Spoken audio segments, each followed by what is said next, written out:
Okay, I'll start. Good morning. I try to give the cue. Never worked. Never worked. I figure I didn't want to dominate, but good morning, Nico. Welcome to the Specfast Club, episode 7. Lucky 7 we have going today. How are you doing? Well, you got that good radio voice, so I feel like I should know my strengths and my weaknesses, and yeah, I have a woman who works with me. She was the voice of Revlon at my job, and she's been for years. She's like, I'll bring you in. You can do voiceover work, and I said, I have enough going on in my life, but maybe once I retire, maybe you'll hear me like going, in a world where, so we'll work that one out as it goes along. But welcome to everybody. We are going to be covering Image Comics today, which is we're really excited about. I think Nico and I could have pulled out 50 books each to share, probably, because Image has such a storied sort of history in the comic business. And, the one thing that we've noticed is there is no, back in the 90s, there used to be a set Image book, and we're going to talk a little bit about the history a little bit. And then we're going to show you each 10 or so of our books that we think are sort of should be in your collection or should be on your radar for one reason or another.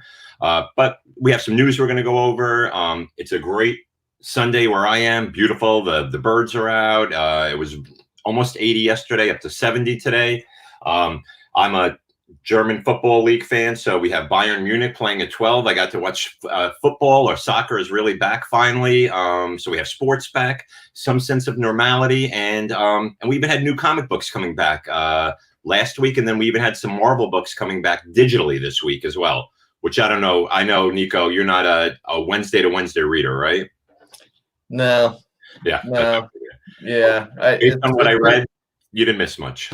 Yeah, it's been increasingly scant. Like if there's a really good, like I read House of X and Powers of X week to week, and then when they started on the individual series, I was there for a minute, and then I was like, I'll just pick up some trades. And I'll do that with a mini series that I really enjoy. You know what I mean? Like if a mini takes off and I'm like, oh, this is excellent, I'll pick it up. Well, that's funny you should mention that because, and again, we never, Nico and I never plan. Like we basically meet 5 minutes before in the stream, and he's like, "Wait, what were we doing?" And I'm like, "Image, yeah." So yeah. Well, I also generally screw up the directions, but I'm hoping that after I weed the 10 books or 20 books or whatever that you pulled out of my pack, that I'll have about that number and can just kind of like be like, "Oh, okay, done." Yeah. No, I just have to stop 1 minute, Nico, because, we like to be responsive to our chat. Good morning, Lyric.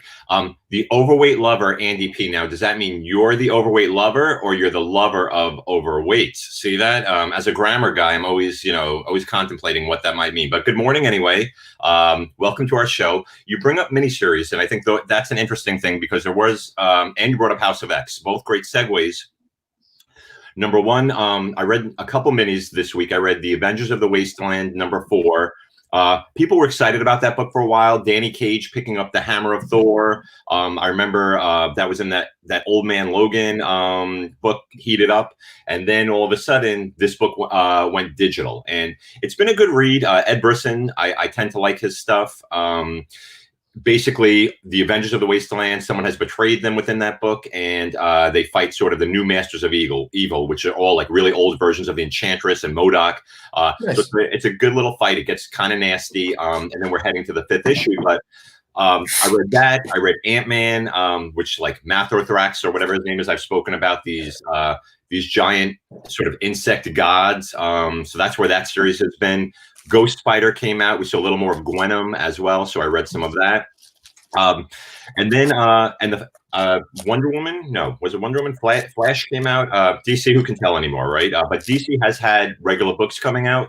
Marvel has just been putting out digital books, and I think pretty soon their hard copy books are coming back as well. And I see Dan in there as well. Dan, I read Justice League. I don't know. I'm so sort of I'm off on Justice League. I know the big reveal at the end, a character that I love that they brought back. Again, I don't want to spoil for those who haven't had a chance to read their Wednesday books, but something about Scott Snyder has every book that he comes off of, I sort of get soured on. Only his big two. I love his independent stuff, but he never sticks the landing for me. And now, you know, they've gone a different route, which is nice, but to me it just seems like generic Justice League is sort of back. But you know, that's what makes us you know, comic lovers and comic sort of collectors, that we debate, we like different things, we have opinions on things. Let me show one thing, because you talked about House of X, Powers of X. So this book, Marvel Comics 1000, I'm going to show you right now. Let's see if I can share it. Boom. All right. So this is a book that I had done a little piece on way back, and it told the story of sort of this masked raider, who's coming back, and he had this infinity mask that was made up of all of the powers of or eternity mask. That was it, right? Eternity mask.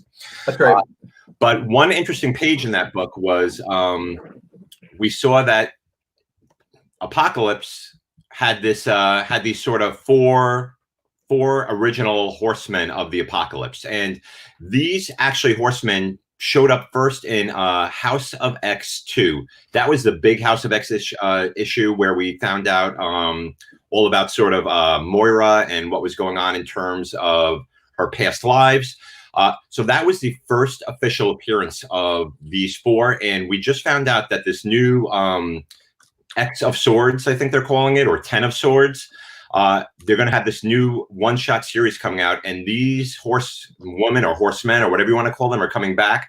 They also did appear in there's the actual shot from Marvel 1000. So they're up in the middle. You can see them sort of all 1, 2, 3, 4. They're upside down, and Apocalypse is basically saying that these are the horsemen that that if I could have my druthers, these would be my horsemen for all time.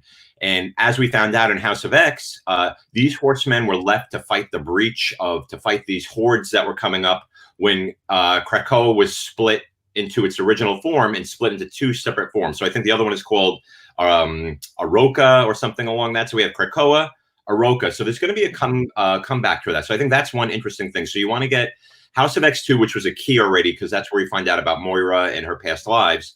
But Marvel 1000 was in the second appearance, and then the third appearance came in this book right here, this Powers of X 4. And I hope I'm not mixing the Powers of X and Powers of 10, House of X.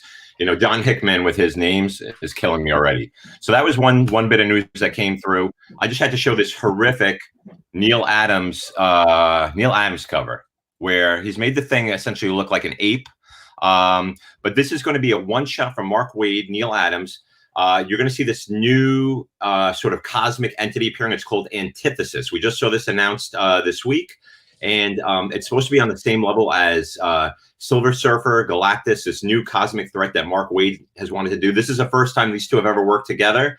I just don't know. I don't know what the thing is doing on this cover. It does not, you know, it doesn't appeal to me. And I'm a Neil Adams fan too, but I know he's gotten older over the years. Oh, look, I just want to say his first true appearance of Punchline on the cover, right? Is that makes sense? Should everyone go out and buy that? Yeah. All right. Just your reminder, Punchline is coming back. That's, of course, is from the famous Hush series, which has heated up a lot as well. And then I wanted to pop over, go back to double screen here. So this week I tend to You're really good with that. Oh, you like that, right? See, yeah. And You're basically high tech. Only for the beginning of the show did I teach myself this, Nico. So what does it say? Larry's saying the hordes are no. The hordes are no. Seems reasonable. Well, speaking of no, I was you know, Donnie Cates pops on and he does these, like, throws some questions out at me. And I had been wondering for a while about that Web of Venom series, and I had said you know, Donnie, it'd be great if we saw all these characters, if we saw Dylan, and we saw Wrath, who's coming up, and we saw Andy Benton, who I love, all come together in some sort of like symbiote squad. And I believe his exact response was, you have a good day coming in your future. So wait a second. We don't have a graphic for your dialogue with hold on. Let's see if I can, let's see how good I am really with this. Let's see. Because this is your 15 minutes. Hold on. I'm gonna take you into there's a DeSPECtive agency. I'm gonna take you into my photos. Let's see. This is gonna get real fun. God. While I'm talking about that, I also wanted to talk really quickly, and I'm going to get to that in a second. But there is, God, just when you think it, you know what? I'm going to find that because that should have been my, my 15 minutes of fame talking to Donnie Cates. But yeah. But so you're basically famous. I'm going to show that at the end at some point because I have, now you talked up my my great technological skill, and then I shit the bed. But anyway, and your Twitter game. Exactly. So while I'm eating my cookie, Nico, which makes for great audio, why don't you tell me a little bit about what you know about the history of Image Comics? Can you tell me who were the 7 creators who left to go to Image Comics? Let's get into it. We're gonna play the trivia game. Son of a bitch! I should have gone to Wikipedia. All right, no, you can do this. Let's see if I can do it. Rob Liefeld, Todd McFarlane, Mark Silvestri, Whilce Portacio. Who else was Eric Larson, Jim Lee, and who the hell am I forgetting? Guardians of the Galaxy. You remember that's what he was doing at the time, that old Guardians of the Galaxy, actually. Oh, Jim Valentino. Jim Valentino, of course, who plays a really crucial role. Now we're not going to go into so I was like 10, 11, 12 years old. What year was this? So this was the early 90s. So really, I think by time like 92. Yeah, so 92. Maybe I was about 13, and this was the most amazing thing in my life. There was one thing that was important, and it was this move by the creators that I loved, the guys that I read, and they were basically going to go out and pave their own way. And they had this upstart company, and boom, they got real famous real quick. I mean, huge numbers. Liefeld's doing Levi's jeans commercials. Todd's making toys. I mean, it was just amazing, and others followed suit. So you had Sam Keith and Stephen Platt, and that second wave, and it was just kind of like this brain drain from the big two at a time when comics had never been this popular. I mean, the amount of issues that were being sold is amazing. I had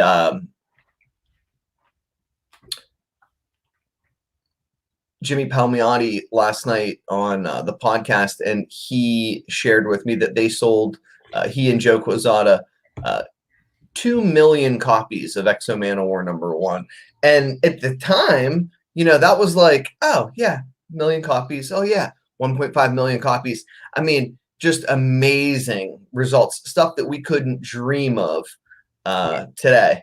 Yeah, books were selling at the 200 million was a regular, okay, you're not hitting 200 million, and now Batman's around 90 million, showing a seller like Batman at the high end is about 90 million. So a significant drop off from the heyday of the 90s. And I think what was important was, these image creators, they were all working at Monday. I think they called it the Exodus, right? Because they all left, and so many had worked on X books at the time, and they were really upset that they didn't really creator owned was Image's big issues that were going to leave. So I think their two number one sort of things were that Image would not own these creator rights. The creator owned the rights of their intellectual property, their IPs. And number 2, that none of the 7 creators would ever interfere with the other creators. And there's we're not going to go into too much into the backstory, but if you have not seen the sci-fi series about the history of Image, it's well worth the watch during these sort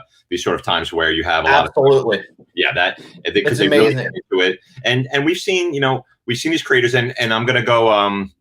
Let me go this way, and let me get rid of the screen share over here. Remove that from the screen. Yeah, and for the record, Gary, you misspoke earlier. You said million. You meant thousand. 90,000. Oh yeah, 90,000 print run. A 200,000 print run. Yeah, it's okay.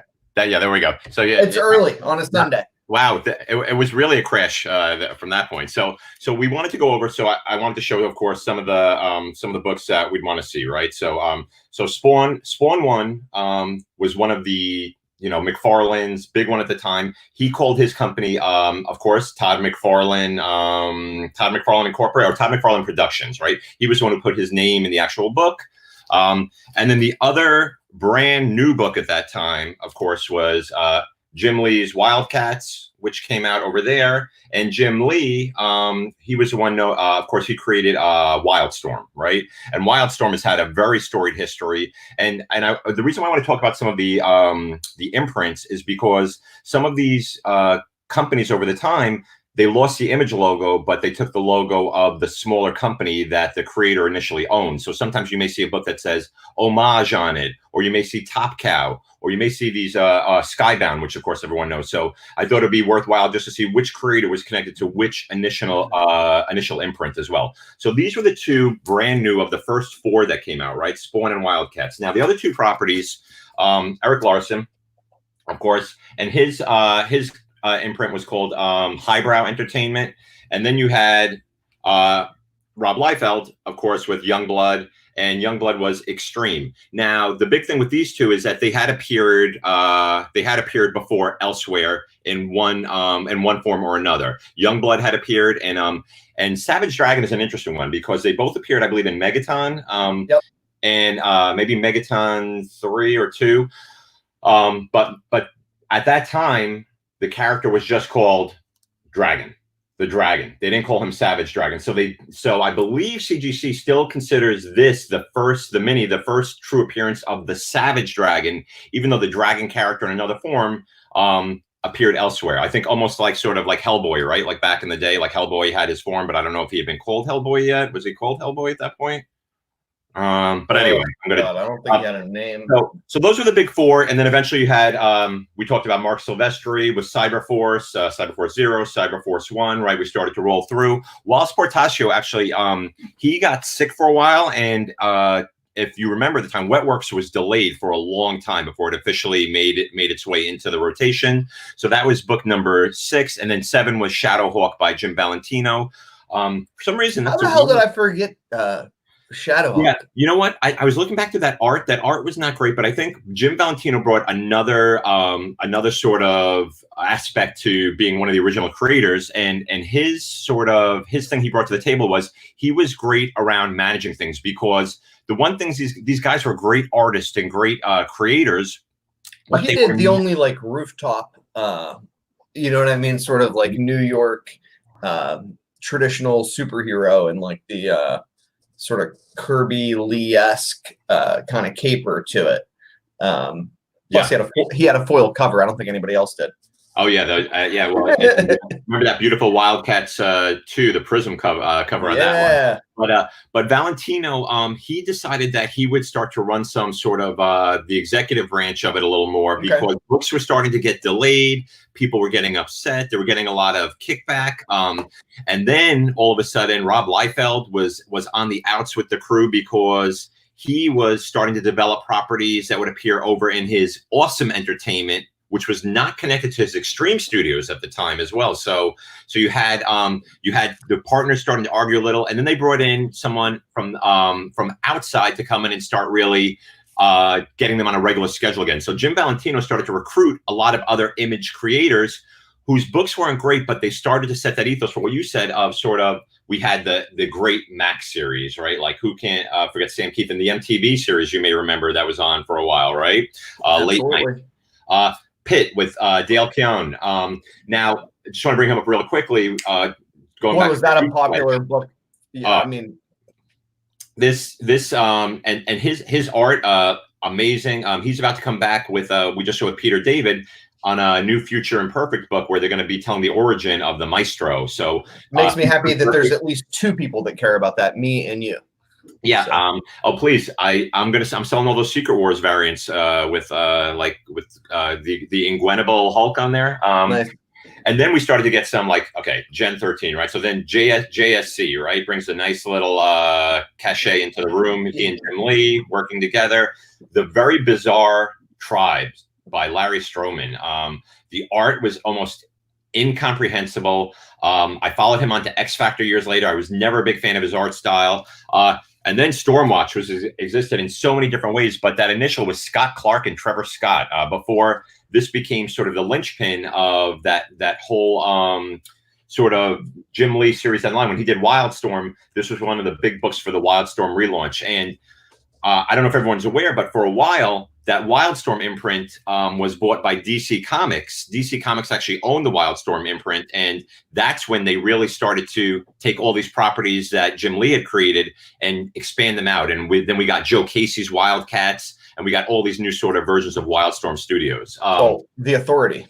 Yeah, the standout. Phenomenal. And then we had Crimson, Humberto Ramos and Brian Augustin from The Flash. So we had these creative teams. So we started to see people jump over from like DC type books. Of course, J. Scott Campbell with Danger Girl, one of my all-time favorites. And right around that same time, Joey Mad in Battle Chasers, which talk about delays on books. And this is because Joey Mad was always more interested, I think, in video game designs and creating more comic books. So that was his big thing. We had Warren Ellis pop on DV8, and that was that Dave Stevens cover. And this again continued. So these were all books that eventually picked up under that Wildstorm imprint and were put through there. Chris Bocciolo, Joe Kelly, who we have worked on many things together. We had that steampunk. We had Eric Larson coming out with more things on Freak Force. And then all of a sudden, Image started to get like this house style they became known for because they had the Top Cow books, right? So they had like Witchblade, and they had The Wicked, and they had Darkness, and they had Magdalena. So this became sort of that house style, right? At at Image Comics, even though, you know, they were starting to put out a lot of different types of books, but they got known sort of doing like this sort of like bad girl art was, and this, I think it culminated probably with, you know, this Evangeline trash from Rob Liefeld, though this did pick up some interest again.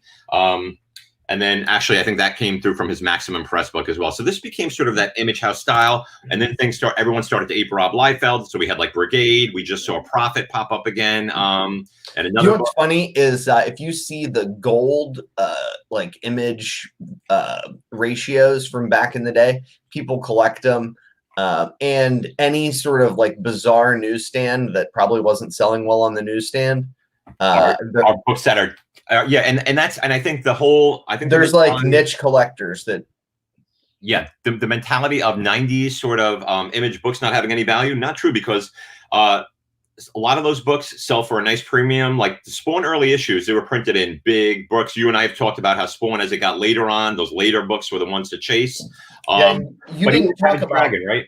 Like the white on the bottom. I think there were 4 different versions. There was a white version, a blue version, a yellow version, and I forget you didn't talk about my favorite series at Image that was bizarre and out of the box, but way back then.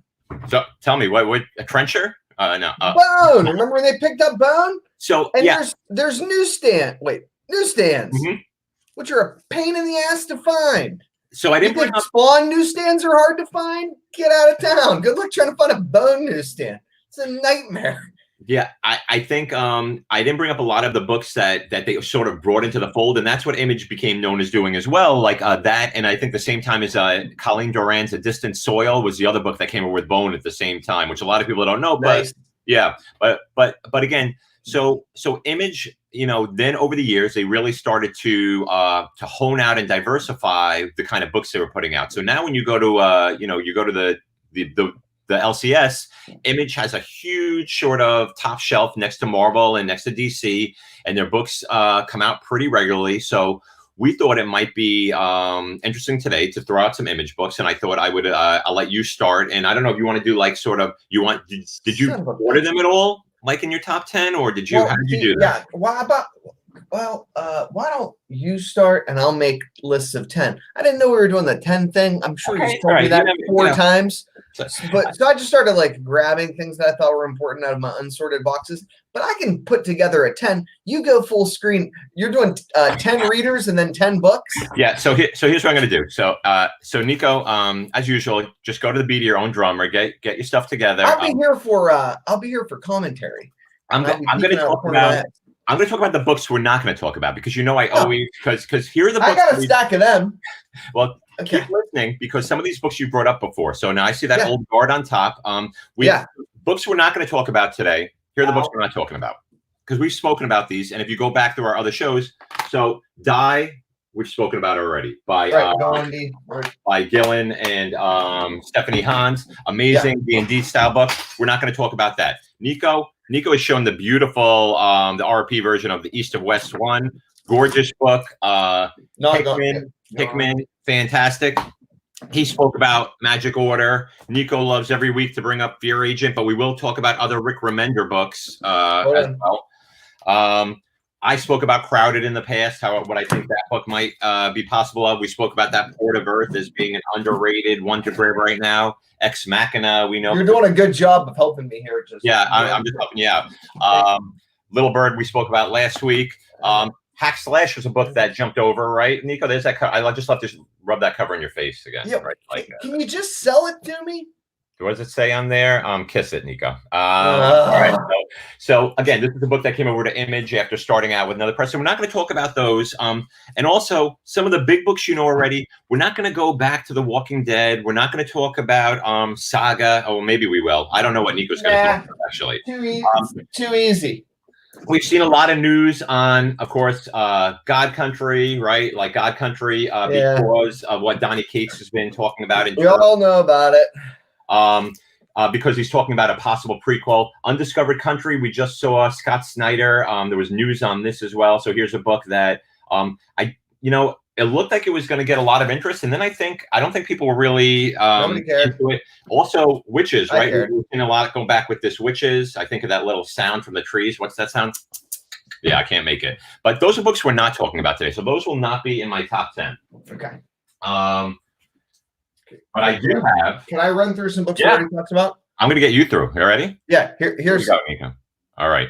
Boom. We talked about Lazarus. No, we're not talking about it again. And all of the Mark Millar stuff, right? Talked about it just last week. You want to know about the titles and the 75 cents and the, Swamp Thing homages? Pass. Reborns, talked about it already. Pass. I think that's about the extent of we already talked about it, right? Right. So you notice we're giving you a lot of I'm sorry, I lied. It got optioned. It's pass. I'm just we're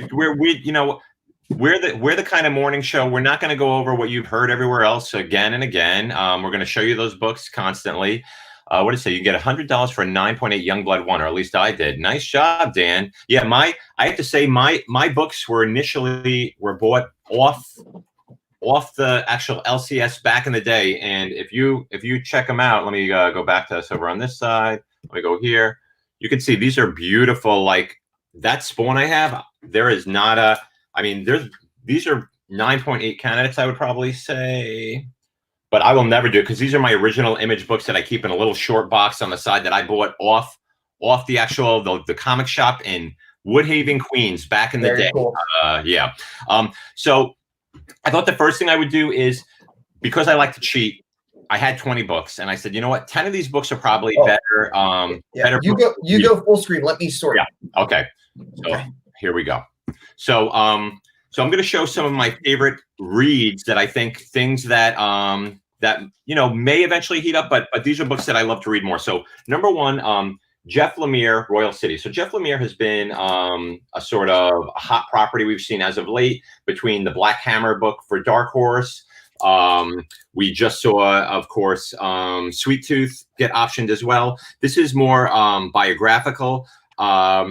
Excellent read, sort of. I don't want to give too much away, but he sees somebody who he doesn't think that he should be seeing at the beginning, and it sort of tells a story almost like in a memoir form with a little surrealist version as well. Beautiful book just to read from David Hine, Sonata. I think Haberlin and Van Dyke did the art in this book. The covers were gorgeous. sort of story, one woman sort of exploration through this sort of world. Reminded me in some ways a lot of Fury Road, which we've seen a lot of, just sort of the main protagonist, right? And there, it reminded me of Furiosa a little. Rick Remender, we've seen a lot of in the past. Probably his most underrated book, Low. The art by Greg Ticini on here as well, sort of telling the story of a brother and a sister and a dynasty and a sort of world in which they live. Yes, and I Hate Fairyland. That was that Scotty Young book, and that's been a great one. I don't know if Nico's going to bring that up. I'm also a big proponent of buying first and last issues of Image books. Kill or Be Killed, Brubaker, Phillips, we've talked about them before. This is my favorite in terms of books I've actually read besides Criminal. Criminal is still the all-time standard, but I showed that already. So this was a great one, and I think I ran about 38 issues. Here's the all-time longest delay for a book between first and second issue. I'd love to put it in my spec pile, but I can't. And it's only 2 issues, and it's beautiful. And I'll show you some of the interior art. But here's Non-Player 1, right? And this was the CGC series. Why Simpson. did they do us so dirty?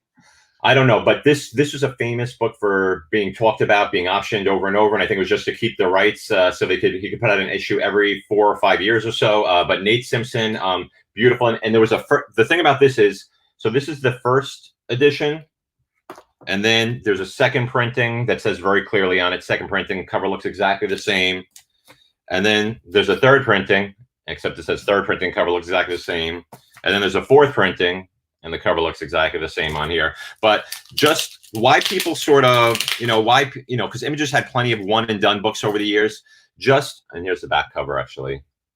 Well. It was just glorious, just gorgeous, very, very Josh Middleton-esque, I think, in terms of some of his soft prints, and it reminds me a lot of a book I don't think I pulled out today, but Isola, another Image book that has been a great read. Dan Piercy, I knew you would love Kill or Be Killed. That was so good. And I see Andy P agreeing as well. Sonata, absolutely beautiful and very, very under the radar. Another read, speaking of beautiful books and beautiful covers, Jeremy Hahn, I'm a big fan of. You can see the Realm one up there, which is one of his other series. Beauty, which I don't think a lot of people have latched onto, but this book has just been chugging along. This book particularly, the covers are fantastic. I don't know if there's a chance that it'll ever get optioned, because it has some themes that are really dark and sort of, and it talks about, what different definitions of sort of what beauty is and what it means. And it's reminds me a lot of sort of the tale of the fisherman and his wife and the 3 wishes, in terms of be careful what you wish for. But Beauty's been a great series. Skull Kickers, there's that great homage cover. Jim Zub does a lot of fantasy stuff. Read I enjoyed, and on that same vein, John Arcudi, who is just out of his mind with great art from James Harren for Rumble. So these are 2 other, if you haven't read either of these, and you're into the fantasy type theme, and look, there's big swords, just like Donnie loves. Scott Snyder, I've spoken again about loving his independent work. Really great horror book, Severed. It reminds me a lot of Cullen Bunn's Harrow County, right down to sort of the logo in a lot of ways.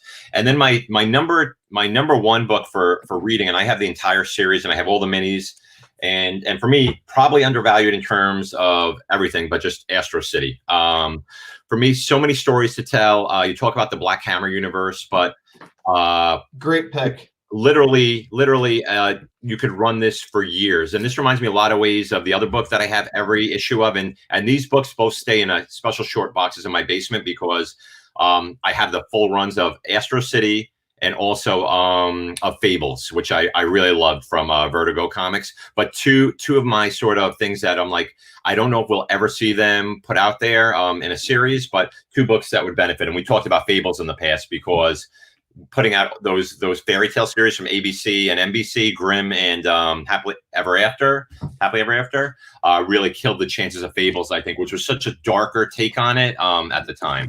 So those are my 10 reads. Yes, Dan, Skull Kickers is amazing. And talk about, again, great covers on a book over time. And Jim Zub is just a great writer. He does a lot of Avengers work. He's done a lot of. There had to have been, what, 50 75 issues of Skull Kickers. Oh yeah, Skull Kicker, and it's funny. You'll see these image books, and a lot of people buy those first issues, and then a lot of them have run for like they're in the 50s, 60s. Elephant Man. Yeah. There are tons of examples, and I'll show a couple of those as we go through. But that was me, Nico. That was my 10 reads, and there's probably some good investment in there as well.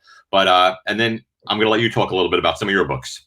All right, so I tried to stick these in stacks of what you did, which was books to be buying and books to be reading. We'll see if I can do it. So again, I think we are all acutely well aware that Chosen, Done, Old Story, and the Battle of the Planets. I'll like grab sets of these for $5 or something. Yeah, that's Nico right here. Look. Right behind me, right there. Battle of the Planets, right next to that random acts of violence. So you get bonus books behind me. If you're keeping a checklist, we're not going to go over those, but zoom in. Yeah. I mean, I'm kind of I follow particular writers, right? So Jason Aaron dropped Sea of Stars. I picked it up, and I didn't really enjoy Paper Girls. Some people did. Brian, that's coming, right? Am I right that that's on its way? I think there was some sort of option there, but Why the Last Man's taken 45 working months, has lost director or product. I don't even know, showrunner. So I don't have a lot of faith in it. What I do enjoy are horror comics, as you guys are well aware, right? So like Warren Ellis's Trees for me was a great read. I thought Nick Spencer and Riley Rossmo did just incredible work on Bedlam. It was absolutely horrifying. Love it. There is a second print for that. I liked J. Michael Straczynski's 10 Grand back in the day. I thought that was just. I don't know that. I actually don't know that, but it's funny you bring up J. Michael because he's on my list today. But yeah, I don't know that book. Yeah, I thought it was an excellent read back in the day. We Stand Guard, is one of Vaughn's. I mean, I think it's a really good book. It hasn't gotten a lot of commercial. It skews very Canadian to me. Skews very Canadian, I think. As an American, I wasn't interested in it as much. Okay. How about Nowhere Men? I know you love that read. Yeah. I'll pull that out of my pile now. Thanks, Nico.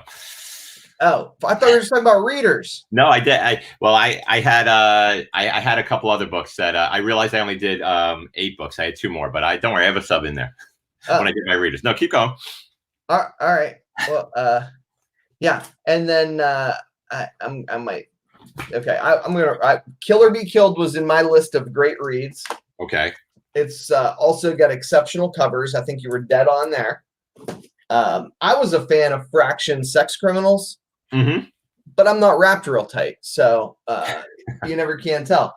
I think Hickman's Transhuman is a winner, an absolute winner. I love Hickman's work. I didn't pull the Transmetropolitans because we've talked about them again and again and again. And I liked Descender, although I didn't finish it. So I'm a little disappointed in myself for that. But those are kind of like the books that I enjoy reading. I'm an independent guy and maybe a little off, Hold on one second. Yeah. And so I did have Descender. I did have on my list as well as a really interesting book, and now it's switched over to Ascender, which is a continuation of that tale. Again, Jeff Lemire, that name pops up a lot, and Dustin. Yeah, and here's the thing: they're gorgeous, right? Oh, absolutely! I mean, just gorgeous. And Lemire's writing, shit, he's without a doubt one of the 5 best.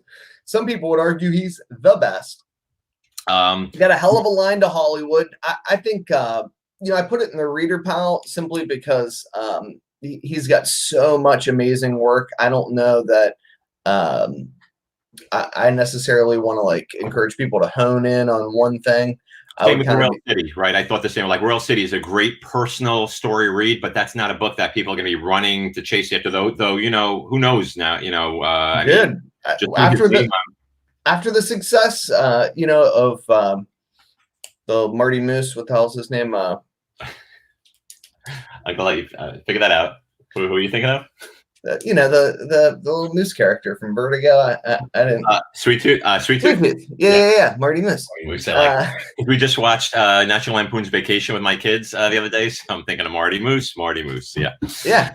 So yeah, I mean, who knows what sort of attention this guy's work could get. Yeah, no, you're right. And so I actually, it's funny that you had that that other book that you just showed, and that would have been my 10th over there. But oops. No, that's fine, because I miscounted and I had 11 books anyway, of course. Okay. Because you know I'm the cheater. So I like this one. Yeah. Oh yeah. That is like I said, and it's really you know, just the covers, right? They remind you of that Spielberg. You know, what was the Spielberg one with the kid? Remember? Kid Robot, right? Yeah, AI. That was it. AI, you got him. So before I get into my next book, I just want to share. There is a great. If you are a fan of the history of things, really, Chris, because you know how my mind works. I binged last night. I made midnight ramen, Nico, and I sat down and watched 3 episodes of Prop Culture, which is a show on. And the reason I'm thinking of this is because you had me think of Descender and then AI, and then from AI, I started to think about Tron. So Prop Culture is a show about a guy who finds amazing props from films of Disney's past, like Mary Poppins. He did Tron. I saved today later today Who Framed Roger Rabbit, but he finds all of the props and the miniatures and things from these movies, and he presents them back to the people who worked on them or dude, that's awesome. So Disney Plus, great feel-good show, Prop Masters. Just while it was in my head, I wanted to share that because we like to give you additional, just beyond comics, we like to keep you expanding your mind through all horizons. So my 10th book, and again, a book that I was hoping would be a spec book, but really hasn't worked out that way over the years, is Wicked and Divine, right? Wicked and Divine. It's on my list. I got to take it. No, it's all right. You can talk a little further about it, but. This was a Brian Lee O'Malley cover, who's known for his, of course, Scott Pilgrim. These are all issue 1 variants, including this nice little Virgin variant for that one. And this was the last issue, which was a takeoff on that series, the Nancy series. So I'm always a big fan of, again, finding homages to comic properties, and especially the last issue of something. So that's one I'll sit on, just in case it does move from a read to a spec pile. But I think what hurt that in a way, even though it wasn't very similar, but Hollywood thinks, oh, we have a series like this, and it's not necessarily taken off. But I think American Gods. Right? Yeah. Right. I mean, but I agree 100%. Yeah, but McKelvey and Kieran Gillen again, those two creators together. One of my all-time favorite minis, and I would have pulled it out for a read. But Phonogram. If you've never read Phonogram, just a great pure portrait of music culture and sort of it skews very English because they are British. But it's one of those things. Phonogram. I think it was 12 issues. I want to say nice 12 issue series to be picking up. Maybe fewer, maybe 10. So that was my 10th book to show down the line. Now, do you have 10 books, Nico? Because we could go one. I think I do. We're gonna have to because I might not have any left. We might have picked all right, so the same books, which would be hilarious. So I'm gonna count backwards, and for those who watch my other. My smaller show that I do on my own, the Comic DeSPECtive, where I do a lot of like DeSPECtive agency. And again, I've been doing a lot on Twitter, so follow me on that Twitter feed. I've talked about this book before, but I have really high hopes for that Infidel, the Jay Lee series. Not Jay Lee series. This is a Jay Lee cover, but the series about a young Muslim girl and I know people have been talking in the chat about some of the horror. This is horror at its most visceral. It had a regular cover, the Jay Lee cover, and then it had the Virgin variant cover. And again, if you look wherever I got that from, my comic shop, right? I am not going out, and this book did pick up heat for a while, and I was able to sell some copies. And that's what I'll always say.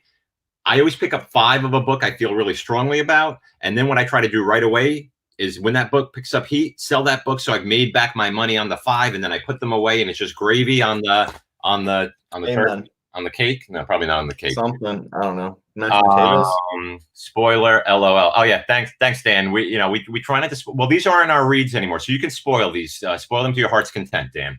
What do you have, Nico? Number 10.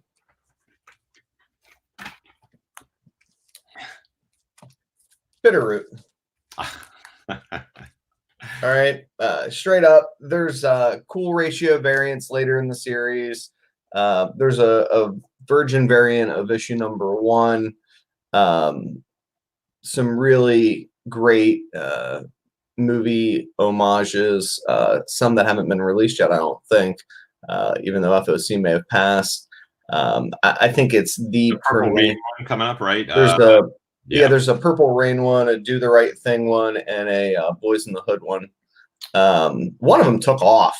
It was like $200 for a minute. Oh, that was the Do the Right Thing one. And again, for those who used to follow me back on MeWe, you would have been making some good money off that good change, because I showed that cover way back, and then I actually again got in touch with the creator, and he said, "Oh, this is going to be issue so and so. So please go back and look at that MeWe link that's up on my Twitter, because you can definitely find some good spec over there." But and be careful with that cover. I think somebody did a retailer variant, so you got to be careful about which copy you buy if you're trying to grab one off of eBay. Absolutely, and of course, because we think so similarly, I had, of course, that Bitterroot, so I'm going to pull that out of the pile now. That was the Mike Mignola variant for issue 1, of course, and I picked up every issue and every variant down the line. Such a great series, and then Sanford Green, great artist. I love his stuff. He was doing stuff on this Miles Morales Spider-Man book for a while. My number 9 book is going to be a book that hasn't really come out yet. Nice. I got this book when I put in a donation for trans rights groups, for Matt Rosenberg is a big supporter of that. This is the follow-up from Matt Rosenberg and Tyler Boss when they did 4 Kids Walk Into a Bank. It is not connected, but this is the actual the 0 issue, and if you look really close on the bottom, you can see they're actually numbered on the outside. So this is 94 of 200. He sent 200 of these out to people who made donations. He sent them in a little packet, and he threw a bunch of other things in there as well. This is supposed to be an ongoing Image series that was going to be released. It has not come out. I received this probably about 7 months ago. So this is one of those books that sort of exists, and you won't see a lot of them on eBay. What's it called? What's the Furthest Place from Here? And yes, Dan, Purple Rain, the FOC is tomorrow on that, but don't expect it to pick up the same sort of juice, of course, that Do the Right Thing cover did. No, Do the Right Thing? Yeah, Do the Right Thing. Yeah. Okay, what do you have for number 8, as I have to go now fill in the blank for my Bitterroot while you're doing that? Sorry. Monstrous. They're down all the way to Chinatown. Take you down to Chinatown? Is that a thing? Down all the way to Chinatown. I don't know. But anyway, the point is, you remember that? Chinatown. That's De Niro and Stiller, right? Yeah, that's definitely true. I'm just making sure you got the reference. Yeah, I got it. But anyway, the price is all the way down. Remember, for a second, there was some confusion about a film title or a TV show title, and they went nuts just for a minute. The artwork's gorgeous. It's, I believe, an Eisner Award winner. Mm-hmm. It's a no-brainer for me. I think if you see reasonably priced copies of that first issue, particularly, like there's a second print that people love, maybe a third print too, I'd just grab them. I don't know what's going to be the winner when it's all said and done, but that's something, if you can get your hands on for $20-$40, I don't think you'll regret it. If you haven't had a chance to read it, it clearly could have gone in my reading pile. Grab a trade, and I think you'll fall in love with the series the same way I did. I think that's a great call, and that ties into my my number 8 pick, because another book that was on everybody's sort of chase list, and people were dropping big money, and there were not only 1 and not only 2, but there were 3 covers that people were chasing. What book am I going to talk about, Nico? Do you know this book? What was the hottest book? I would say maybe a year to a year and a half ago. Oh boy. Yeah. Whatever happened to. Right. So you had, of course, that's the cover that everyone knows best. I'll go big just a minute. So yep. This was the book. Yeah. Got me one of them. And there was a 3rd cover, right? And there, yeah. Never managed to get a copy of that one. Yeah. So I actually only have 2 of every one left. And again, I did my 5, like grab 5 copies of the books. I sold 3 each of all of them. The first time I made a mistake and sold 3 in a set together. And then I'm like, oh, I just lost. And this is always, we like to give those tips. I probably lost about 30% by selling it in a set together. Once I looked at what the sold individuals were going for at that time. The other big thing is to always be aware of, and again, tangent, because that's what we do. Books have been selling. I've sold everything. I just sold a Golden Age slab the other day for a couple hundred, like a 2.0, but nice cover. But today, somebody actually bought I'll grab it over here. We may never see it again. I'll give you a chance to see my Lewandowski jersey, right? All time. Yeah. I'm striker. But anyway, so this book, Hip Hop Family Tree, is not an Image book, but this was the Slice of Spice variant, which actually comes with a little record inside of it, a vinyl inside of it. Nice. I make it my point. I tell you, keep up about 35, 40 books at all time, and just let them sit there. Like, put those books up at a price, maybe price it 20% over what you're willing to accept for it. Keep those books up there, and as soon as you sell a book, have other books to go up and take the place, because otherwise you'll end up with 5 books on your store or whatever your site is. And just be careful not every book is an auction book, right? There are some books, like right now I have a Jordan card that I found in a like a Fleer set that I'm like, oh, I wonder if this is worth anything with Last Dance. And I'm like, wow, it's selling for like a couple $100. So I put up an auction, $99 for a Michael Jordan, like row 1, seat 1, whatever card. And now all of a sudden it's like, that's the kind of thing you want to put up, things that are going to get interest. But you want to keep things up on your eBay store that now that books are back, like I've sold 5 books that were up there for a year. People want to buy books and they can't get them. So where are they going to get books from? You, everyone in this chat. You should not be watching us. You should be listing books and then watching us on the backswing, right? But no, watch us, because I love reading the chat. Santa Takeda, awesome. But the reason why I said that was my next book, I don't have on me, but I got to the point where I said, I want to have a copy of this because I've seen all the hype for Nailbiter Returns. I just bought a Nailbiter 1 9.8 for $59. And to me, I saw them listed at rates that were phenomenally, for me, overpriced. Oh yeah. So now that's a series I've never read Nailbiter, but from what I've heard about it, and it's Joshua Williamson, right? He's the writer of The Flash, and in fact, he's leaving The Flash now.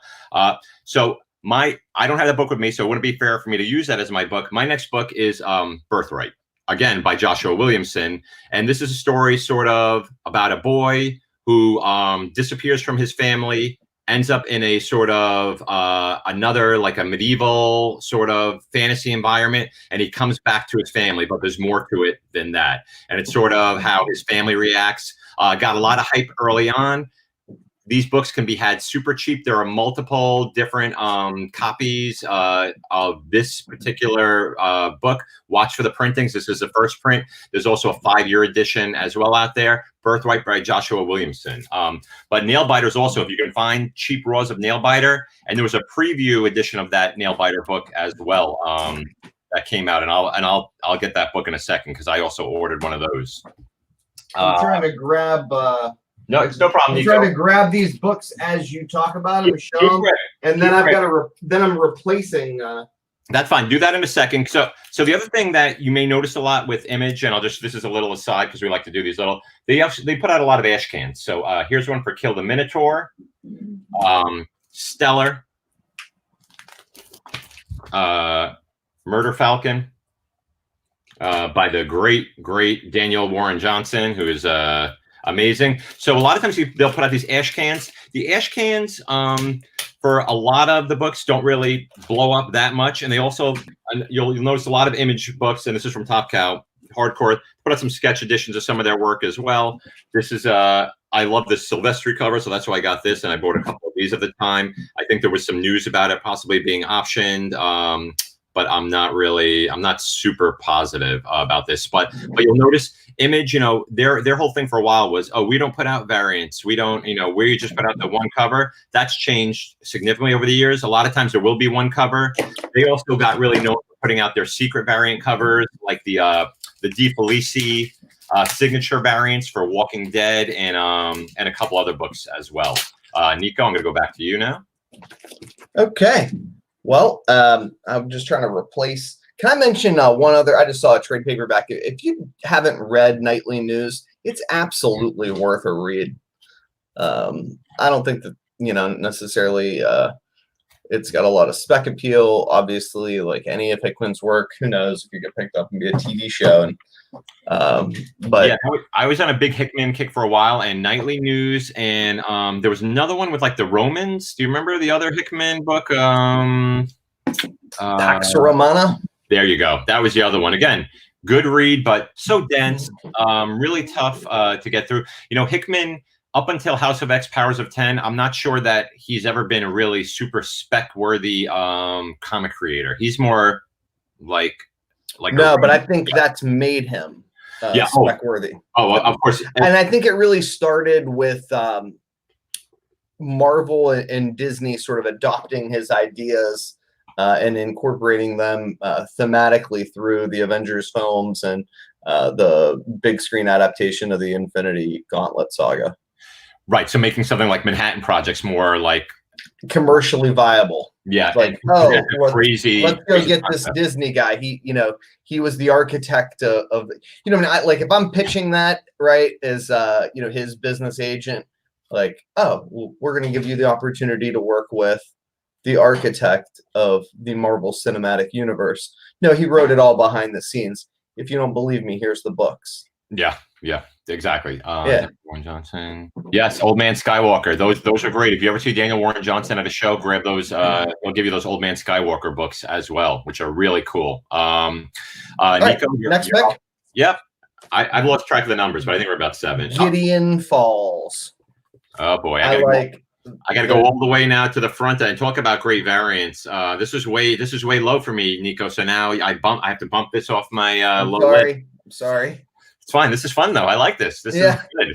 We'll be down. We'll have if we figure out how to do this successfully, we could have a game.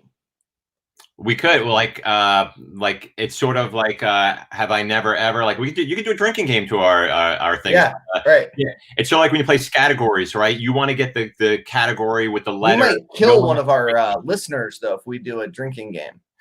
Yeah, but we'd have to do a nighttime version again, right? Bloody Mary drinking game. Yeah, that'd be the end for him, though.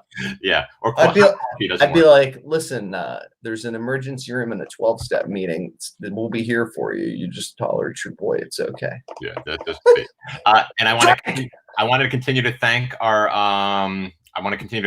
books. I'm going to do things like this, like show a great Image book down there, and I want to have Bav Taylor's in the house. It Middle West didn't make it, but it's here in possible runner-up contenders, right? Absolutely. And then I'm just looking again. Yep. And then Dan, yes, that Wonder Woman, that the Black Label book, is that what they call it? Black Label, has been really, really great. The art I knew was going to be spectacular, but he's telling a good story. It's getting me to think of, you know, how much I am dreading Snyder's new Metal series. As the more I see of some of those things coming out, I know things have been insane with that shit. Like I've seen some of the upcoming variants, but it looks like he's going to do medieval DC characters. And again, he has I think he has great story ideas, but I don't think he knows where to take them. So that's the book I would be reading now, though, the Wonder Woman Black Label. Nico, you're up for 7, or am I up? Who's up? You're up, right? I thought I just did the. Oh yeah, you did it. Okay. All right. So I was going to pick another Remender book, and Nice. At first, I was looking at Black Science, and I said, "Oh, this is a book that's you can grab up, nice copies." To me, this is a better read than it is sort of conceptually putting out. It involves a lot of dimensional hopping. Reminds me a lot of ways of Fringe, which I loved, but wasn't really super successful show. Instead, I went the other way and picked female heavy story, Death or Glory, story about a time where people are like truckers are sort of the linchpin of society. And this is a sort of a story about a woman who, to save her father, has to go on a cross-country trip, and she encounters everything from mob to surly truckers. I love this cover. This is, of course, a great Duncan Fagredo. Did a lot of Tank Girl work down the line, but I just love, if you look up, let me go bigger a second, just so you can see the detail on there. So she's shooting, and all the cars are coming out of the gun over there as well. Cheap pickups again, guys. We're not throwing high price image books at you right now. We're throwing books that can be had at a great price, and that doesn't mean necessarily that some of the books won't cost you a little, but they're at an all-time low. And I'm always of the mindset, if I can find a book that I would pay $10 for, and I can find a slab somewhere between $40 and $50, and I'm willing to spend $10 for a raw copy, I may drop money. Like, instead of buying 4 copies, I might just buy the 9.8 off the bat. So these are those kind of books that I'm looking for that, like cheap slab deals as well on some of these for first issues. Yes, Dan, it was, you know what? It strikes me as something that could be a really nice sort of limited sort of run streaming book, or that's a perfect movie. Like, for me, that's a great movie. Like, put that out there. I loved Baby Driver from Edgar Wright. I love a good driving type movie. That's one that would pop out. So that was my number 7 book, even though you also got Black Science. So again, we're cheating, but it's okay. I've lost count. I'm glad somebody knows what the hell's going on. So I don't know how far this gets me, but I love Fatale. That's the B cover. That's the last issue, 24. I try to grab them when I see them. I think the B cover is preferential for me, but what we'll see is if this thing ever gets made, everybody's going to want the A cover. Then again, in today's fickle-ass market, maybe they want the 4th print. So this is a pain in the ass to find. Let's just be real precise about that. For the record, try finding one of these online. And maybe people have put them back up, but when that Brubaker deal hit, and I had to go and make sure I had them before they announced what was going on. Oh my gosh! Yeah. So I love Fatale. I think it checks all the boxes for me. It does. It's got that good girl, pre-code horror, noir kind of trope down pat, and the story's great. I think it would translate well into what's that American Horror Story? Well, what's funny is I think Ryan Murphy just announced his next season is going to be an anthology style season. So imagine doing these sort of stories over. I don't know what it is, but I've been binging some shows, but I've really been loving anthology type shows. I haven't had a chance to watch the new Amazing Stories yet. But I have been watching a really great show called Inside Number 9, which each episode has the same 2 main guys. It's on 5 seasons, and it's sort of like a dark, funny, twisted Black Mirror. Half-hour episodes, and the only thing that they have in common is somehow it takes place in a room or a place that has a number 9 featured as you started out. And these stories unfold. Some are darkly funny. If you have a great British sort of like Monty Python mixed with sort of Sam Raimi, I would say that sort of vibe to it. So it's cool. Yeah, so that would be a good possibility for an anthology. And do you know what kind of? I just saw what series they're doing next. So those two, they work well together. They're doing a Western. Yeah, so I'm always a sucker for a good Western, whether it be a book, comic book. Who's publishing it? I think it's going to be. I think it's going to be Image also. Okay. Yeah. And just an endorsement for 2 of my all-time favorite Westerns. Tombstone finally out off having to pay $20. It's on a streaming network, which is I'm your Huckleberry. You're right. Everyone knows that great line. And Silverado. If you've never seen Silverado, Kevin Costner, Kevin Kline, Danny Glover, Scott Glenn, just a great four disparate guys coming together. Awesome movie. Jeff Goldblum's in it. Brian Dennehy, the late great Brian Dennehy. John Cleese even a little part in there. So check out Silverado if you've never seen it. From the director of The Big Chill. But on to Back to Image. My number 6 book. We spoke a little bit about Mark Millar, and I really wanted to put at least one of his books on there because of the Netflix deal. We spoke about Magic Order.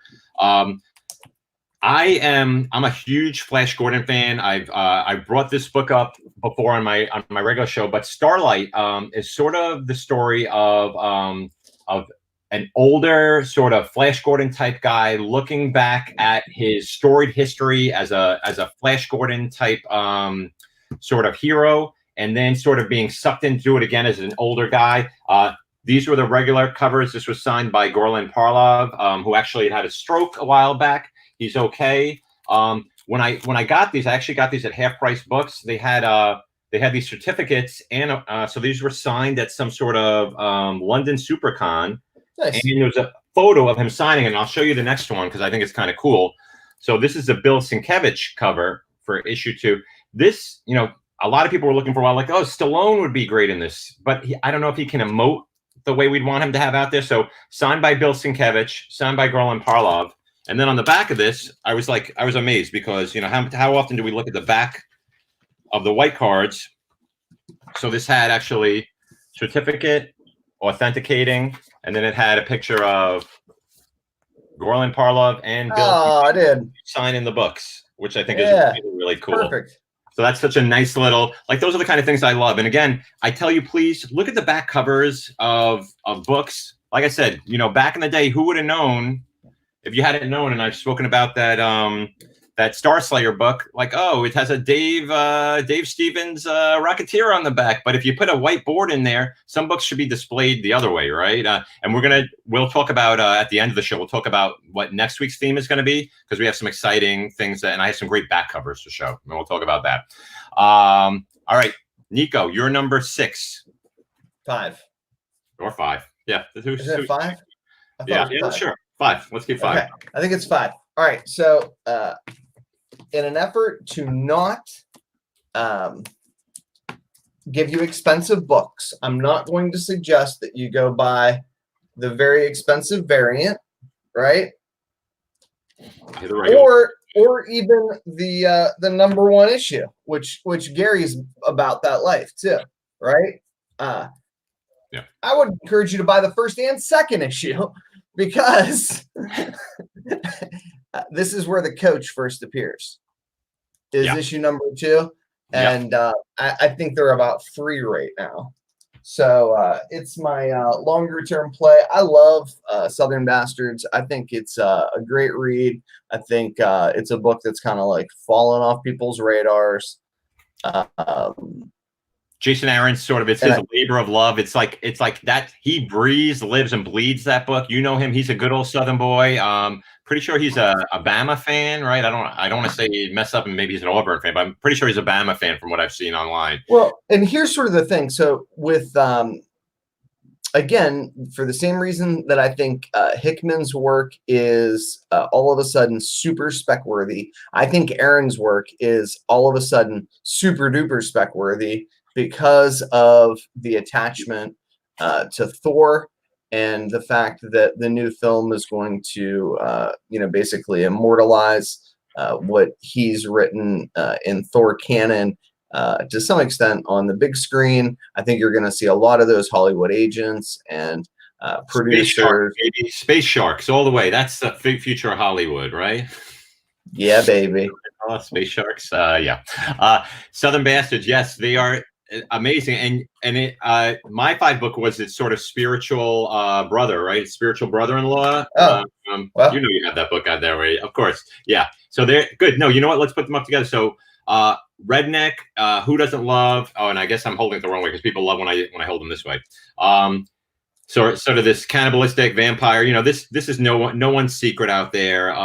But again, when it's sort of out of sight, while everyone is zooming over to get Donny Cates, to pay big money for God Country, as he talks about the the prequel coming out. Stock up on Redneck. Talk about those covers you have there, Nico. What are those particular covers? So the one that we didn't have that I really like are the ones that came from the mystery boxes. Remember when Image did the mystery boxes? You can still get them real cheap. Like if you want to be the last guy in, you might be the smartest of us all. If you can figure out which one of those ratios because there was one I did the math once that I think there's only like 200 copies of. You'll have to figure that out for yourself and kind of reconstruct that via the internet, but it's not a difficult thing to do. I love Redneck. I thought the first trade paperback, that first 6 issues or so, was excellent. Now it kind of went another direction, but I'd like to get a big Hollywood rewrite. The premise is there, and the premise is brilliant, and I think the delivery could be there. In serialized TV, I think it's got a lot. I mean, it's hard to do. Christ, when people used to write 2 books a month, or a book a month, it was hard to do. You know what I mean? They'd take 6 months off and write a book. And what Cates is able to do, please don't think that I'm trying to nitpick it. It's amazing what he's trying to do. But I think he'd be the first one to admit, well, yeah, if I could do a rewrite for television, lights out. That's how he wants to, and I think that's how he wants to be involved. I think he sees himself. He's a guy who wants to bridge himself off and be sort of like a J. Michael Straczynski type, who can jump back and forth between comics and doing TV sort of writing. And he deserves it. Yeah, which is gonna, and I want to say the other thing is, if you look, this is from that Skybound imprint again, right? And Skybound, a guy who's become really connected to that, of course, is Robert Kirkman, right? Like Robert Kirkman and Skybound that's an imprint that he's been sort of brought into the fold on, and everything we've spoken about from Invincible to obviously Walking Dead back in the day. In fact, it's funny. Back when I first got involved in CBSI, before I was doing any writing, I was the feature of an article where it said CBSI reader is golden ticket winner, and I had bought one of those 5 year later Skybound boxes and opened it up, and lo and behold, I had a ticket for the oh God, what's that called? The Thief. What's the Thief book called? From Kirkman. You're fucking killing me. So this is my number 3 pick. Oh no, that's perfect. I wasn't going to show that book. I was only telling the story. So we'll have you. So Thief of Thieves. I actually have a. I won the CGC signed and slabbed issue 1 variant through the lotto ticket that they had put in those 5 year later books. And the story was, I actually lost the ticket. It got buried in a comic box below, and I found it 2 years later, and I reached out to the Skybound guys, and they're like, "Oh, we don't have that book anymore, but we'll send you some stuff from the office." So they sent me a bunch of things, but so I was all in this thing. I was in the article, and then I lost the ticket. So I'm like the Baruch Assault of Skybound. So why don't you talk about your 3, then I'll get into my 4 and 3 back to back. Okay. So number 3, AMC rumored property. Yeah, and I don't know that there's any chance that that's going to happen under these circumstances. But if I'm looking at a long-term play, a book that was once big, that people spent a lot of money on, that's a big creator who's attached to it, transactionally, issue by issue, much like Redneck before it, I think it had its highs and lows, but a television rewrite, the guy who's the creator of The Walking Dead attached to it. Oh, he just did this other movie. They just sold it. It's going to get made. That's something I think you can sell. Those books, 9/8 used to be like, God, $600, I think. Just the A cover used to bring like $300 in the 9/8. There's 500 copies of the Comics Pro variant. You can definitely get them for less than $50. it's not a bad lottery ticket in the long run. It's a book I'd make sure to snag if I saw a 9/8 candidate. It's a no-brainer for me. I'm a sucker for caper things, everything from Ocean's 11 to what Thief of Thieves reminds me of Thomas Crown Affair, right? Yeah, that's what he tried to do successfully, and I think, again, I think a Hollywood rewrite, it's lights out. Yeah, it's like if you put a Steven Soderbergh on something like that, who did that great heist racing movie with Adam Driver. I don't know if people have seen it. Yeah, but in that spirit, I could see it definitely working. So I'm going to do my my number 4 book. You get a 2 for because I think these are sort of kind of connected in at least in a. So I have Black Magic by Greg Rucka and Nicholas Scott, and then a lesser known book. I'm going to give you this. I'll go. Hold on. And then Nightfall by Gilmore and Tom Coker on art. So both stories of detectives involved with supernatural. I love that whole sort of genre. I always love when they cross over crime and sort of supernatural elements. You know that from our supernatural show that we did as well. Black Magic's obviously the one that would be more on the radar, but Nightfall was a great little, the Black Chronicles. It was supposed to be sort of this series of books following this main detective character. Again, these are those sort of properties that, just like we saw with Ball and Chain, on nobody's radar, and then just sort of sitting there, and someone sitting around reading big stacks of comics during pandemic saying, huh, I could make that. That's a book. You know what? They have Black Magic going on. Why don't we put out, the Nightfall Chronicles or the Black Chronicles by Nightfall? So again, cheap homage book, dollar book at most. And it was sort of just a 3-issue series, but Black Magic, beautiful covers. Nicholas Scott is a fantastic interior artist on here as well. And Greg Rucka, I don't have to sell his sort of claim. So that would be my number 4 book. And my number 3 book, another Jim Zub book, and this one's called Wayward. And again, there has been a big push to find these sort of fantasy series, magic-based. This involves these sort of people living in modern-day society, and they have this connected path with magic. It involves some like familiars within here, Japanese culture. Jim Zub is a great fantasy writer. You really can't go wrong with his story. Sort of, he has a plan when he lays these things out. He's done a lot of, again, I said, these major series for Marvel, so he knows how to plot it out. He knows how to stick the landing as well, which we talked about a couple of the other books haven't done. But cheap book, dollar books, really nice variants for this book throughout. Again, I would grab Wayward if you find these copies out there. So that's my number 3. All right. And again, books you may not have on your radar per se. And what can it hurt to go on after you're done with us?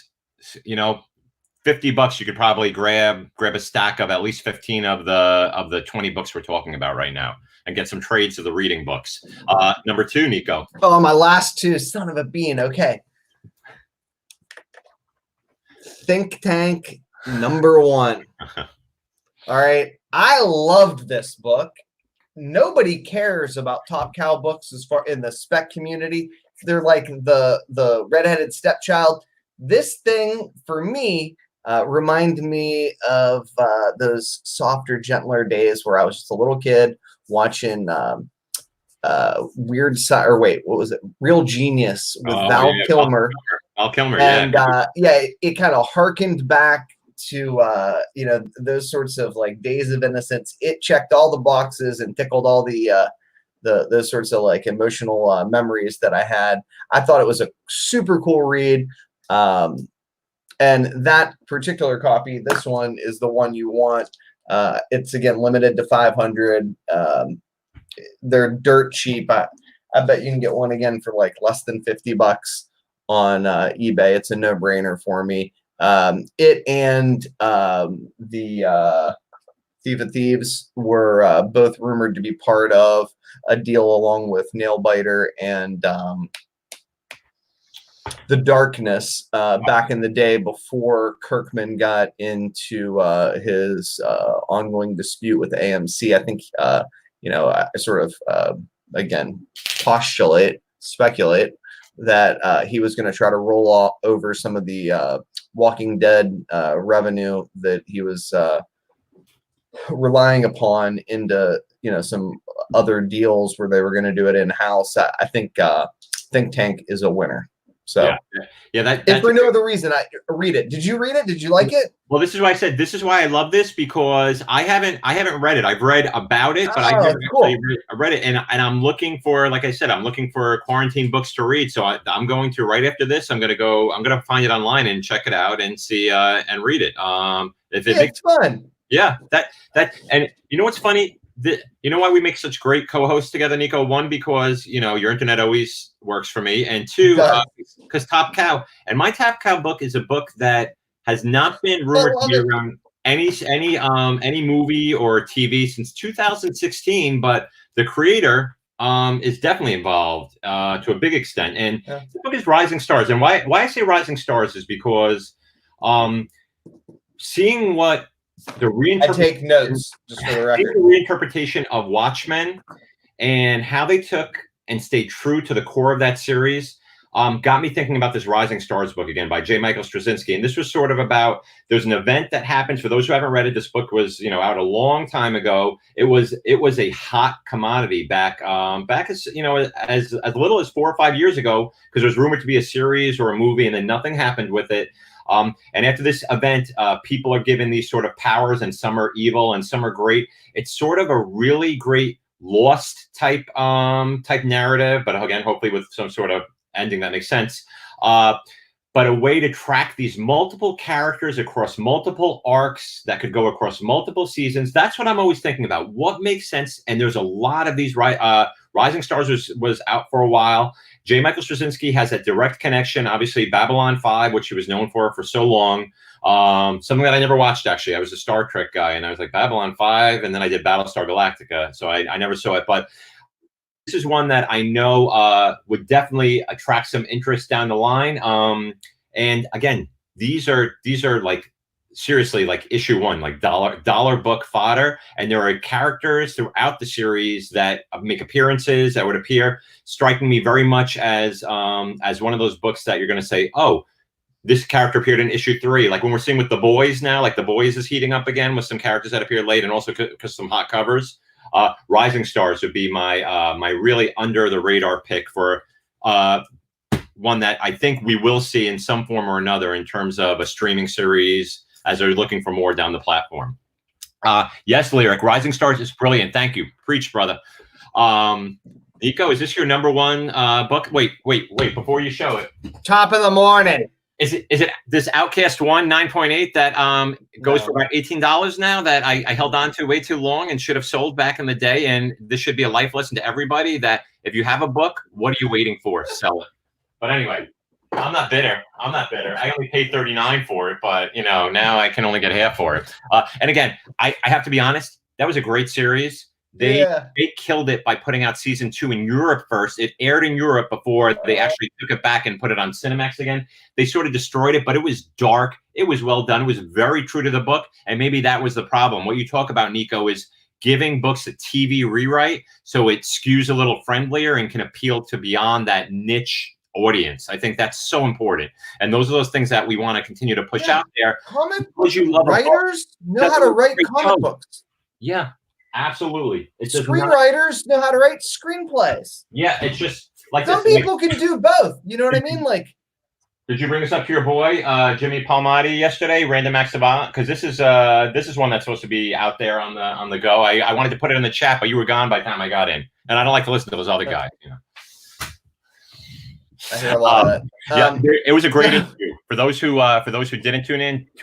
Jimmy Palmiotti, what a great storyteller. That guy is the true. Yeah, and for the record, once I got off the screen and the other guys got a hold of him, he lit up. He started telling stories about his childhood. I mean, for the love of God, we're tongue in cheek.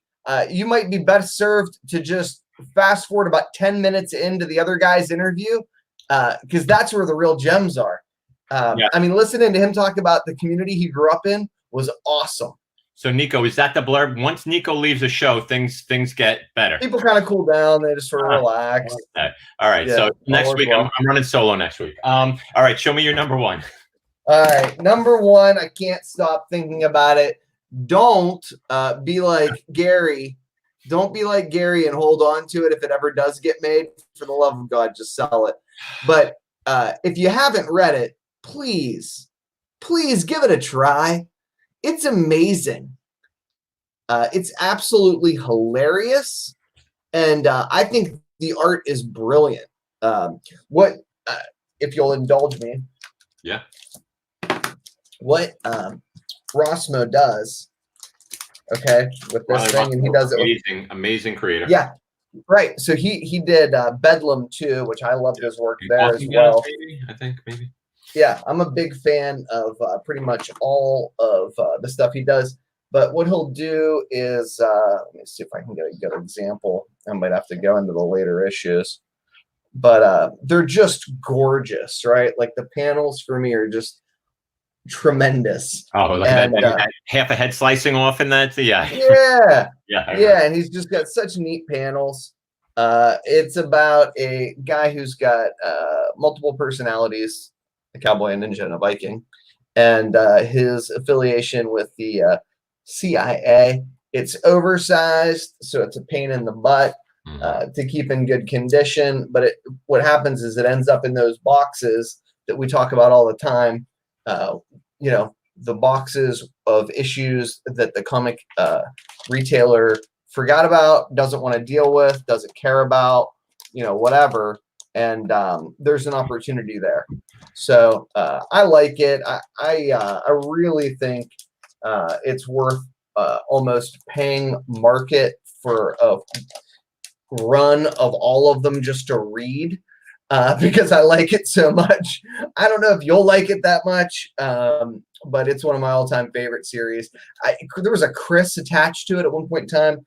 Chris Pratt, Chris Evans, one of the famous Hollywood Chris's. Chris I don't know that. Chris Pine, maybe. Chris Pine, Chris. Yeah. You know what I mean? I don't know, but it'll probably never get made into a movie.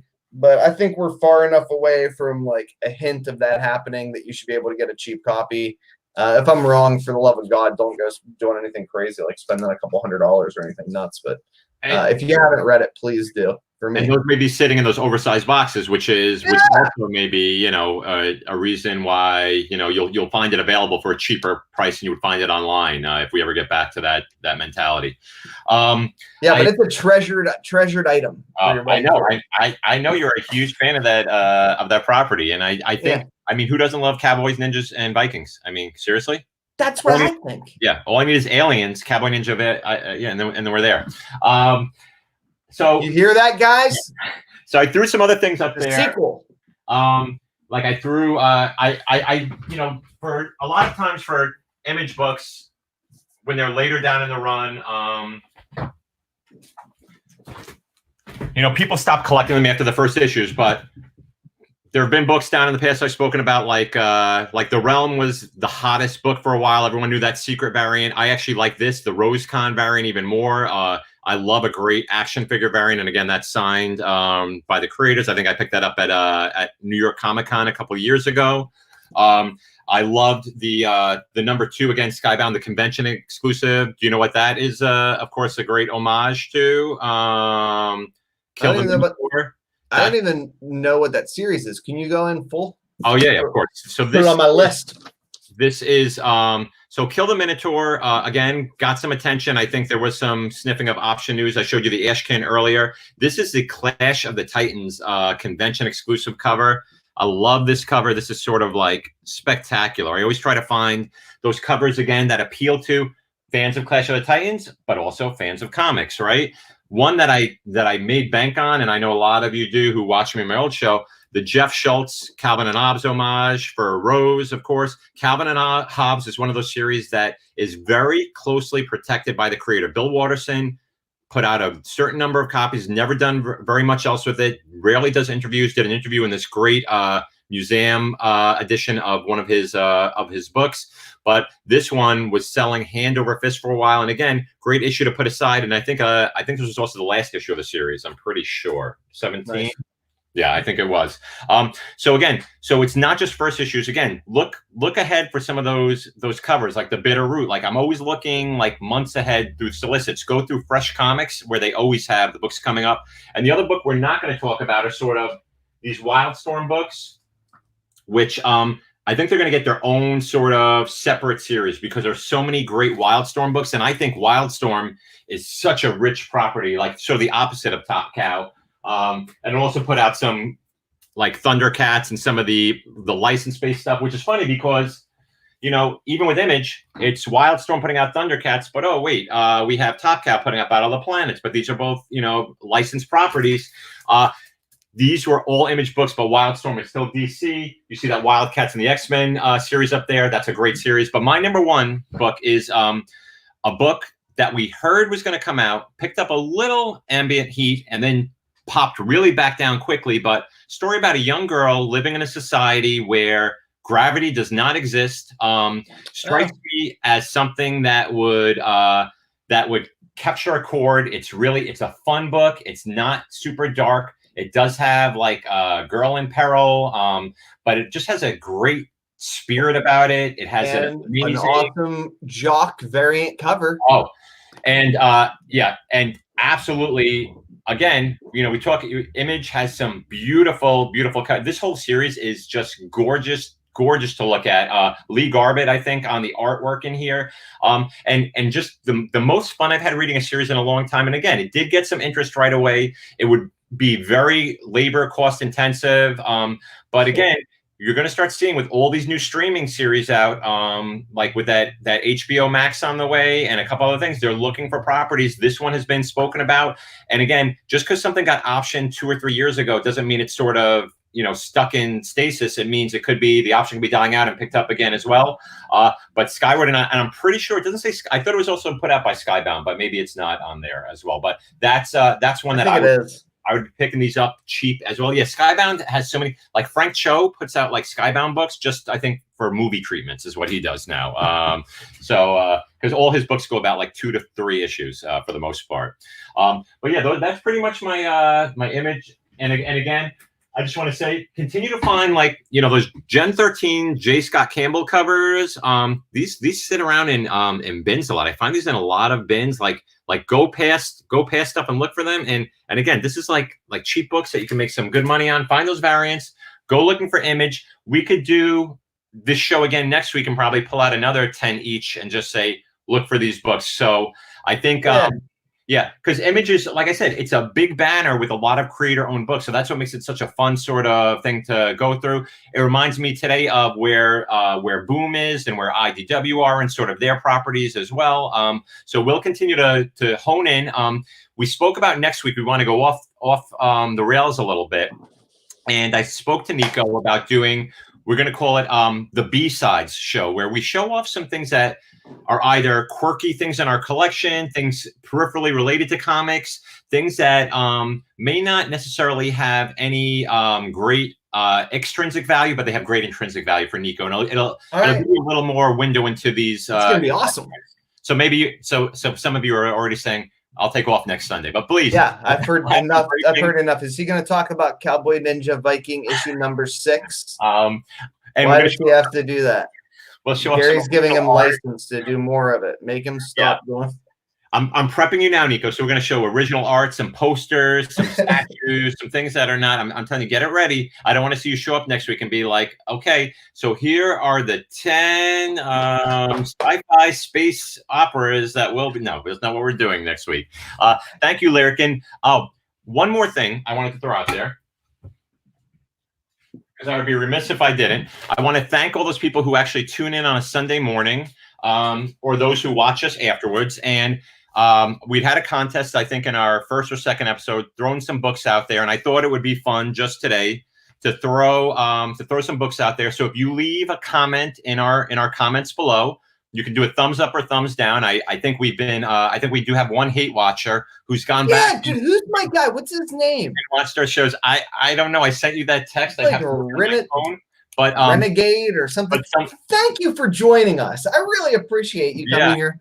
Look, to hate me. It's when you're not watching that we know that we're not doing our job. If you're watching this, but somebody went back and actually watched all our shows and gave a thumbs down. So we appreciate it, because guess what? We don't appeal to everyone. We're not going to bring the drama out there. We keep it sort of, we keep it very sort of copacetic over here. We're about the books, and if that's not your maybe a Pop-Tart.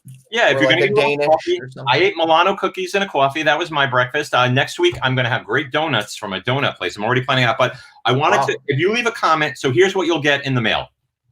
You'll get the Hughes Magic Order one, because we talked about it. You'll get a copy of that Kill the Minotaur convention Clash of Titans variant. Second printings, I hear, through a certain app have been very hot lately. So you'll get that Dan Panosian Slots second show added second print cover, which I love that cover. This is another great book that I could have put on a quick thing. You will get a near mint minus version Go-Go Power Rangers 8 First Ranger Slayer. Beautiful. It has like a little slight stain somewhere that I don't know what it, like, slightest stain, but otherwise it's a crisp corner book. This is a Hyperforce variant that was given out, a hot book. It's a production error. Yeah, that's what it is. I'll give you a copy of this Phil Noto Shattered Empire variant, Long Beach Con, and I'll also throw in issue 3 of Star Wars, this really cool Lano U Darth Vader variant, just to be full. But mostly image books, and I'm gonna throw 4 other books in there. I'm gonna send it out. I already sent a package to someone else. I threw 10 books in there. Leave a comment, and you will be thrown in randomly, and we'll do that drawing live on our BI show next week over there. So I'm going to throw this along with 4 other books. You know why? Because I love comics. I love other people who love comics, and I want to pass the love down, especially in this time where you may not have the the discretionary income to throw it out there. I'm lucky enough where I have a job where I'm still getting a check every couple of weeks, and I'm still able to buy some books. And why not pass the love? And that's what this show is about, Nico. So I'm going to man. Nico, you are not eligible, just so you know. I'll send you a copy of that Kill the Minotaur homage anyway. All right, you got to send me that if that other book ends up being short printed over. So thank you again, everybody. We ran the one I think that might be. Yeah, we'll talk up to the show's over. I think it might be curtains for us on that other one. Yeah, I don't like to give more than 90 minutes. Okay, makes sense. Otherwise, we're going to set up a paywall in the future. But thanks again, guys, for joining us today. This has been your Specfast Club host, Gary Nusser, the Comic DeSPECtive, and Nico, your weekend update correspondent with Comic Book Speculation and Investment, CBSI. Tales from the Flipside. Comic Book Strategic Investment on YouTube. I'll be on tomorrow on the Flipside, the YouTube channel. Be there or be square. Wait till you see the pickup I got. It's a fun show, and believe me, it'll be worth watching. And we're all about cross promotion over here. That's what we're about, guys. It's not about, we don't want to live in our little corner over here. That's not how we live our life. There's no finger pointing. You're bad.